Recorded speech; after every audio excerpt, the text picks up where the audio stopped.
கரூர் தொகுதி நாம் தமிழர் கட்சி வேட்பாளர் கருப்பையாவுக்கு ஆதரவாக வேடச்சந்தூரில் சீமான் பாட்டு பாடி வாக்கு சேகரித்தார். முயற்சி எடுக்க வேணும், முடிவு பண்ணி பார்க்க வேணும், என் மக்கள் எல்லாம் ஒன்னா சேர்ந்து ராசாக்கா மைக்கு சின்னத்தில ஓட்டு போடணும் ஐயாக்கா.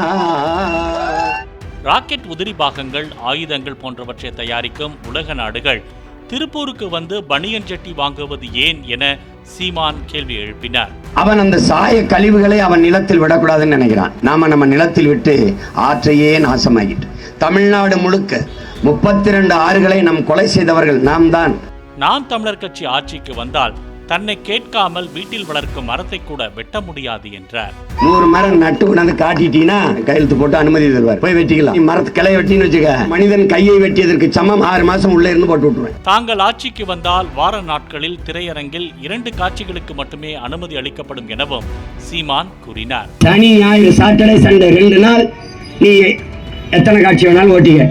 ஹாலிடேஸ்ல வீக் டேஸ்ல படிக்கிற நேரத்துல உழைக்கிற நேரத்துல 2 காட்சி.